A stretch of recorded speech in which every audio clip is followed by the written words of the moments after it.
Hola amigos, bienvenidos ya a este programa número, será no sé, 100, 105, con este nuevo formato, digamos. Estaba conversando con el director con respecto a los presidenciables que quedaron, ¿ah? Y una de las promesas de campaña que hizo Sichel fue Estado sitio en la Araucanía. Vamos a ver si se atreve, ¿ah?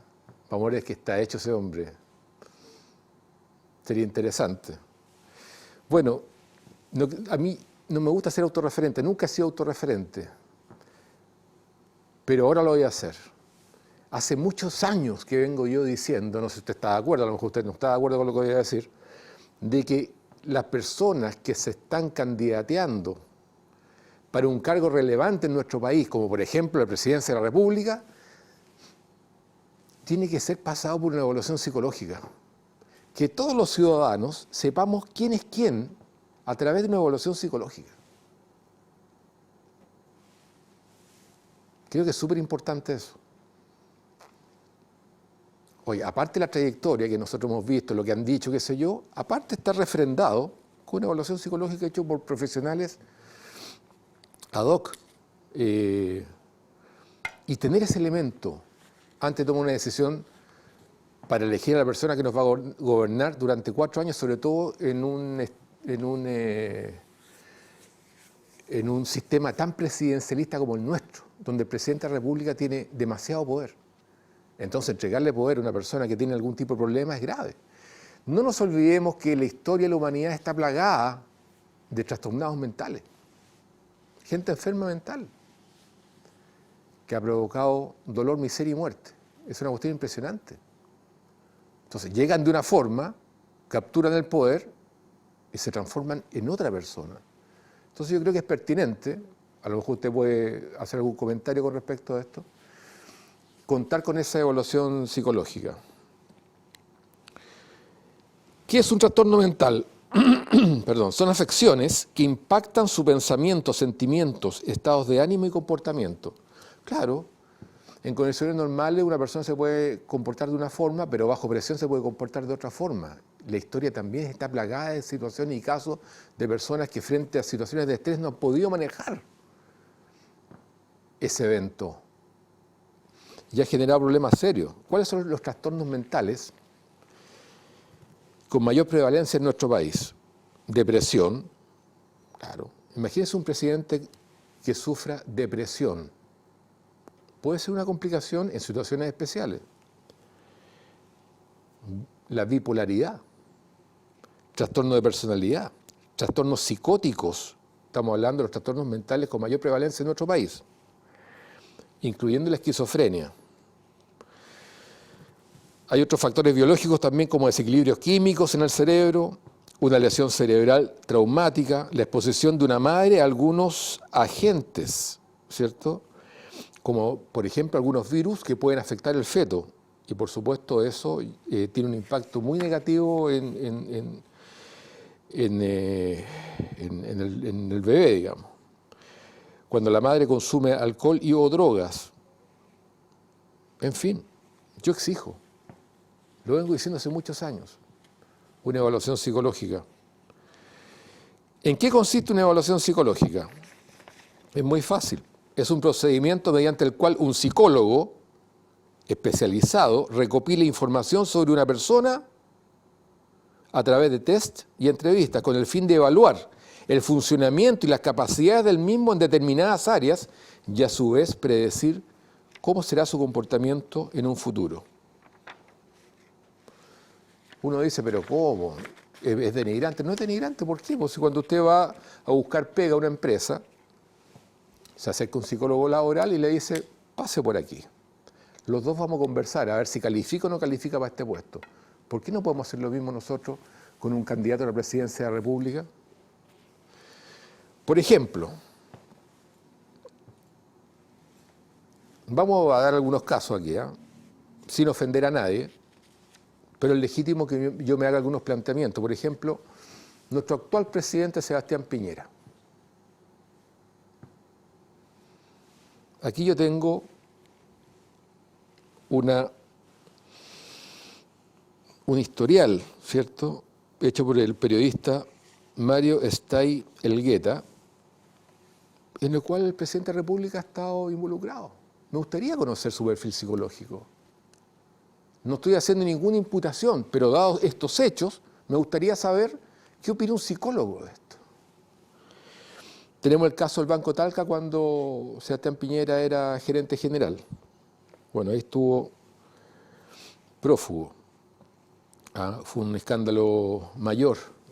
Se lo han sacado esto, entre paréntesis, en cada vez que pueden, digamos. Sobre todo los debates presidenciales. El caso Chispa. Yo participé del caso Chispa en algún minuto porque llegaron los españoles, querían tomar el control de la generación, transmisión de energía eléctrica y dijeron vamos a tomar el control a través de las Chispas, que son las empresas hijas en la época de Yurasek, qué sé yo. Era la forma de tomar el control. Entonces nosotros fuimos con las acciones que teníamos, las entregamos al precio de la OPA y Piñera era senador en ese minuto y obligó a los españoles a que le paguen más, usando su puesto de senador, digamos. Bueno, también tenemos el caso de las acciones de LAN, ahí fue multado Sebastián Piñera por uso de información privilegiada. El caso Cascada también está involucrado con Julio Ponce Lerú, ahora no son muy amigos los dos. Tiene relación con la empresa Norte Grande, Papa Calichera, Oro Blanco, ¿cierto? Que son las dueñas de Soquimich, otro escándalo. Negocio, este también me llama la atención, en pleno conflicto en La Haya con Perú para delimitar hasta dónde llega la soberanía marítima de ambos países,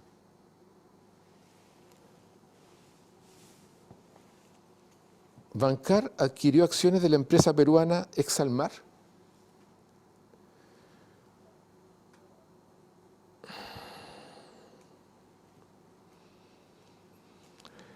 Y ahí justamente Sebastián Piñera había hecho comentarios apelando al patriotismo, pero por si acaso había comprado acciones de la empresa pesquera.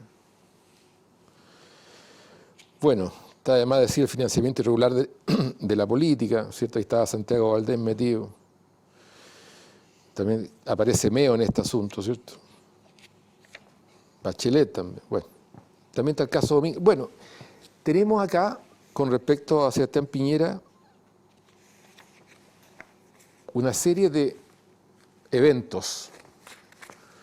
Entonces me gustaría que un psicólogo me diga, mira, la verdad es que el actual presidente de la República tiene estos rasgos en su personalidad. Con esa información, uno dice, sí, ¿sabes qué? Independientemente de estos rasgos de su personalidad, voy a votar por él o no voy a votar por él. Pero la información hay que tenerla. Pasemos a otro personaje, Daniel Jadwe, que lo conozco hace muchos años.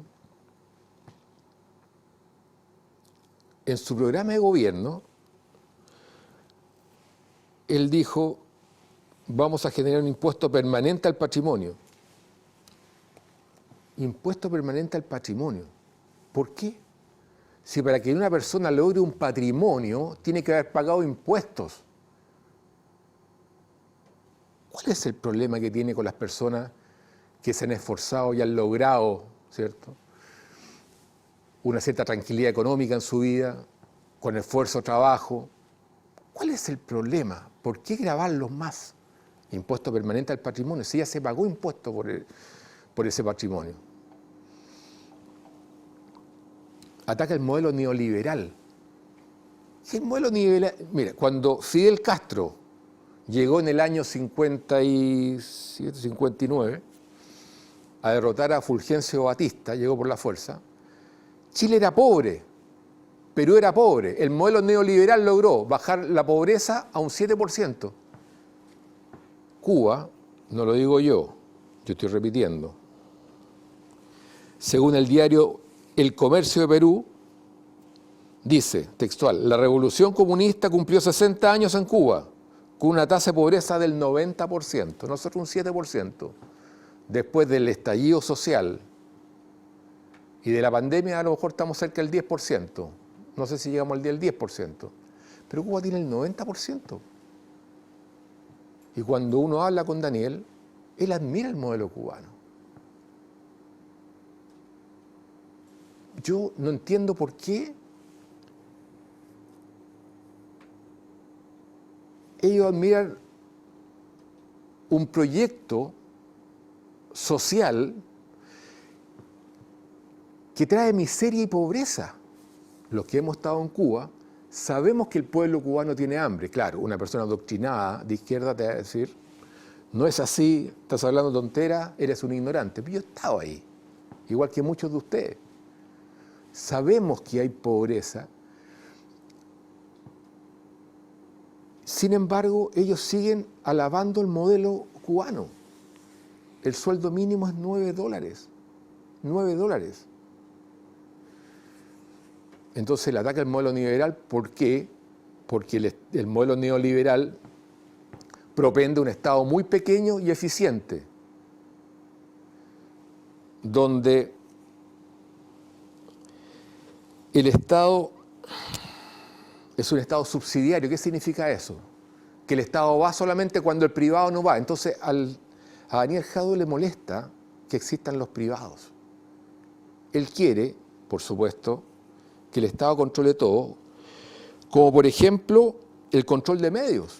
En su programa de gobierno, él dice, los medios de comunicación que no se ajusten a la verdad, por supuesto a la verdad de él, van a ser cerrados. Se les va a quitar la concesión. Esto es un modelo al más puro estilo stalinista. Control de medios, control de la producción, marxista total, que no funcionó. ¿Por qué persisten en eso?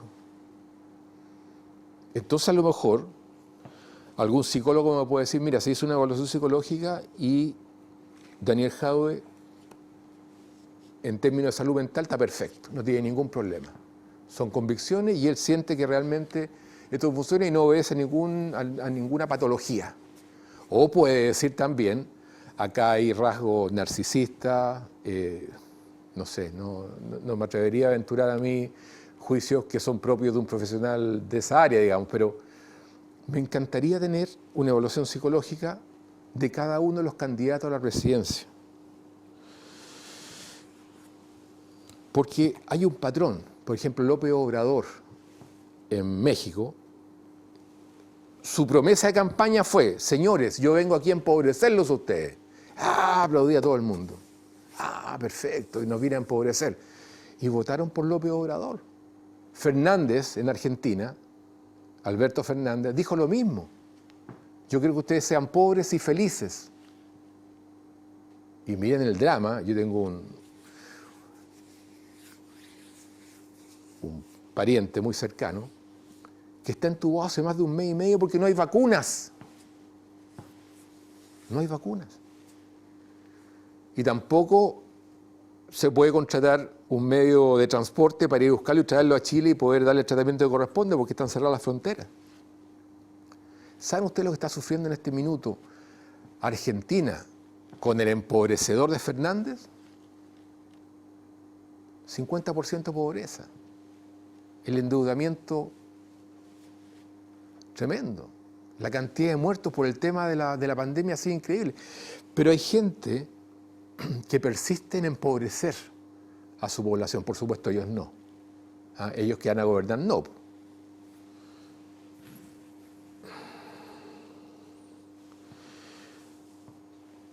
El Papa, con todo respeto a los católicos, pero el Papa también habla de que si son pobres son más felices, que el dinero es el estiércol del diablo. Y está en la misma línea de Fernández, de López Obrador, de Jadue, de empobrecer. ¿Por qué? Incluso uno de los argumentos de Jadue es que si la gente es pobre, impacta menos al medio ambiente. Para eso está la tecnología, se está avanzando en eso. Los presos políticos, por ejemplo. Ellos hablan de presos políticos, siendo que los jueces, que como dijo en algún minuto el actual ministro de Justicia son de izquierda, dicen que no son presos políticos, son delincuentes. ¿Cómo va a ser un preso político una persona que quema el metro, una cantidad enorme de estaciones de metro. ¿Son presos políticos? El metro nos pertenece a todos. El metro le pertenece a las personas más vulnerables de nuestro país. Los saqueos y quemas de supermercados. ¿Cómo va a ser preso político? ¿Es lógico eso? El hecho de plantearlo ya nos da ciertas luces. Quemar iglesias. Un preso político. Está preso porque quemó iglesias, pero él es un preso político. Atentado contra las personas, atentado contra la población civil, la propiedad privada y pública están presos. Pero no son presos políticos. Entonces, me gustaría una evaluación psicológica de esto. Bueno, sigamos. Antes de pasar a Miguel Díaz-Canel, que es el presidente designado de Dios por el sátrapa de Fidel Castro, me llamó la atención en la historia de la humanidad personas que llegan al poder a través de ser herederos, ¿cierto? Ser hijos del gobernante, o porque llegan por golpe de Estado, a la fuerza, o democráticamente. Pero hay un personaje que se llama Falaris. ¿Usted ubica a Falaris? ¿Le suena? A mí no me sonaba, me puse a investigar. Tengo dos periodistas que trabajan conmigo, también se pusieron a investigar este asunto y me dieron este dato que me parece de una crueldad impresionante, para que vean ustedes que la historia de la humanidad está plagada de enfermos mentales, entre paréntesis. Es un famoso tirano de Sicilia. Disfrutaba, ¿saben qué? Asando a sus enemigos, los asaba dentro de un toro de bronce lleno de fuego, los metía ahí, conocido como el toro de Falaris. Falaris era conocido por su gran crueldad, y con este aparato las pobres víctimas eran encerradas vivas en este toro, vivas. Las cocinaba vivas, y cuando, por el dolor, las personas que estaban siendo asadas vivas se ponían a gritar, cuando salía ese grito por la boca del toro metálico, era igual que el bramido del toro. Y Falaris caía en un éxtasis cuando escuchaba este bramido del toro. Por supuesto, y eso lo vamos a ver más adelante, como muchos de estos dictadores, como muchos de estos enfermos mentales, como muchos de estos tiranos, Falaris también lo mataron dentro del mismo toro. Dentro del mismo toro. Ahí viene el caso de un enfermo mental que generó tanta muerte y dolor. Pasemos un poquito al caso de Cuba, ¿les parece? ¿Cierto? Para conocer un poco los perfiles psicológicos, porque lo que hemos dicho, a mi juicio, es bastante relevante. Saber qué hay en la cabeza de las personas que detentar un cargo público por 4 años, sobre todo lo que habíamos conversado en un país como Chile, que es tan presidencialista, el presidente tiene mucho poder. Pero en Cuba están pasando cosas que son realmente impresionantes. Miguelito, escúchame. Te estoy hablando de ti, presidente elegido a dedo por el dictador Fidel Castro, sátrapa. ¿Qué es eso de la represión brutal que está ejerciendo en este minuto en Cuba? ¿Cómo justificas toda esa represión? Habla de los enemigos de la patria. ¿Qué enemigos de la patria? ¿Quiénes son tus enemigos de la patria? Personas que salen a la calle a manifestarse porque se están muriendo porque no tienen vacuna. ¿Es el enemigo de la patria? Personas que se movilizan porque no tienen remedios y se están muriendo. ¿Esos son tus enemigos de la patria? Personas que se movilizan porque no tienen comida. Personas que se movilizan porque quieren libertad. Ya se acabó el asunto. Los que hemos estado en Cuba, yo he conversado con cubanos allá. Chicos, te dicen la revolución, pero llevan 60 años y mira cómo estamos ustedes. Hay un descontento generalizado en los 11 millones de cubanos con el régimen, que no ha traído nada de prosperidad, nada, miseria, sí, mucha miseria. Ay, Miguelito.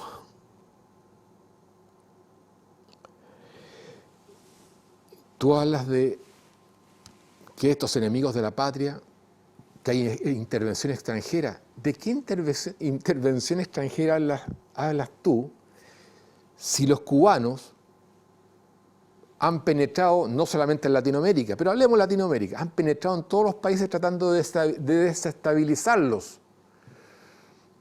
¿De qué me estás hablando? No lo digo yo, lo dice el secretario general de la OEA, Luis Almagro. Dice que detrás de todas estas manifestaciones violentas, como por ejemplo el 18 de octubre, lo dice Luis Almagro, secretario general de la OEA, no solamente en Chile, sino que en Colombia y en todos los países que tienen un signo de derecha, están participando los cubanos y los venezolanos, lo dice él, Luis Almagro. Y tú hablas que hay una intervención extranjera en Cuba, siendo que son los propios cubanos los que están alegando por las cosas mínimas. Esos son los enemigos de la patria. Que el bloqueo, que si nosotros no tenemos medicina, que si nosotros no tenemos comida, que si no, es como consecuencia del bloqueo. No seas ignorante. Tú no tienes un bloqueo. Lo que tú tienes es un embargo, que es muy distinto. Un bloqueo es cuando se le impide a cualquier país del planeta comerciar con Cuba. Eso es un bloqueo. No es así. Tú no tienes un bloqueo. Tú tienes un embargo norteamericano. Ese embargo, ¿sabes lo que significa? Significa que las empresas norteamericanas no pueden comerciar con Cuba. Pero Cuba comerció con, el año 2019, este es el registro, con China, con Venezuela, con España, con Canadá, con Rusia, con México, entre otros países. Tú no tienes un bloqueo, tú tienes un embargo. Por lo tanto, eso de que si no tienes nada ya, y si la gente está como consecuencia del bloqueo, no es un bloqueo, es un embargo. Así que no te justifiques con eso.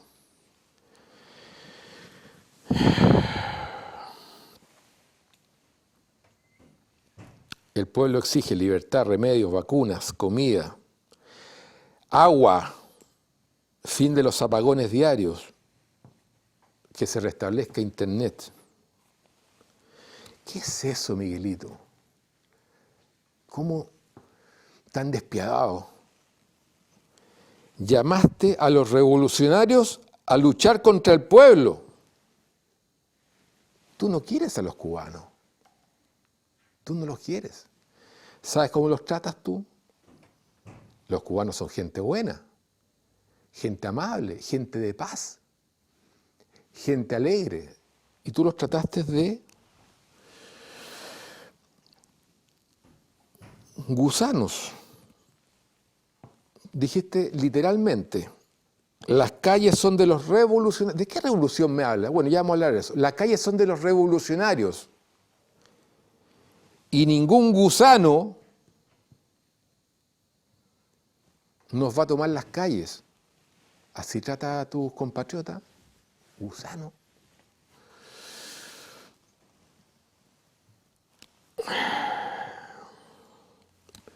Desgraciadamente, Miguelito, Díaz-Canel, estás aplastando al pueblo. Estás aplastando al pueblo.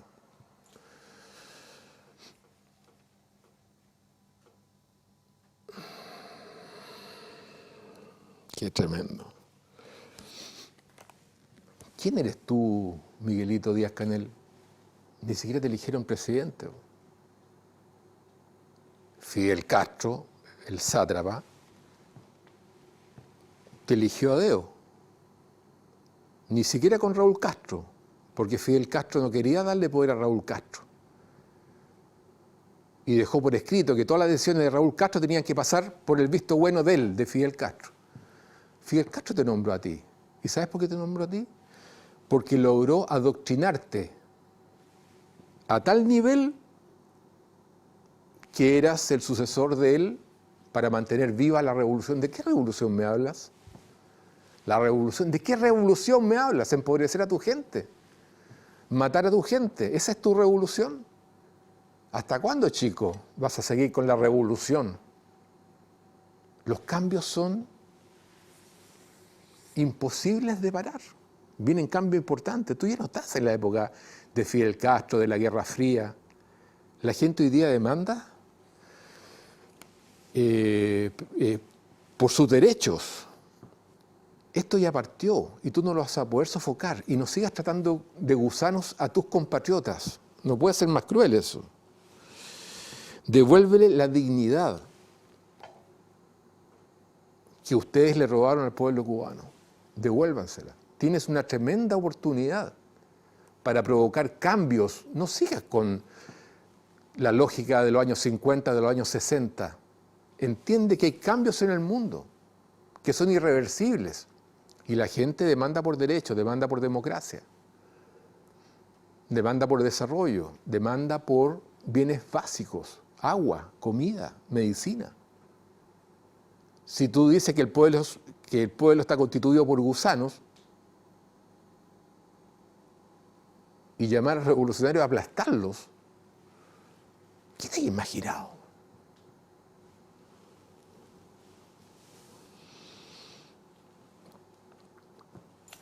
Bueno, espero, Miguelito, que libere a tu pueblo de este yugo y por favor devuélveles a ellos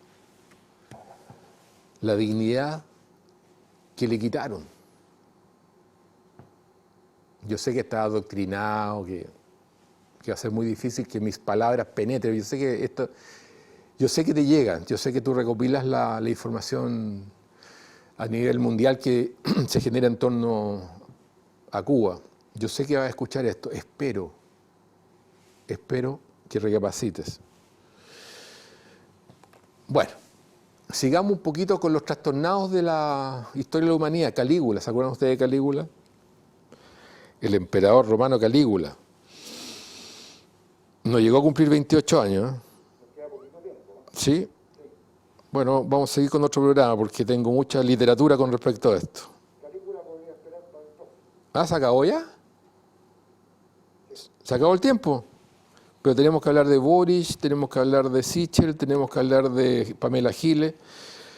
Bueno, en la próxima oportunidad, la próxima semana conversaremos sobre otros personajes de la historia de Chile actual y de la historia de la humanidad. Gente que se ha introducido en el poder y ha generado mucho dolor, miseria y muerte. Muchas gracias.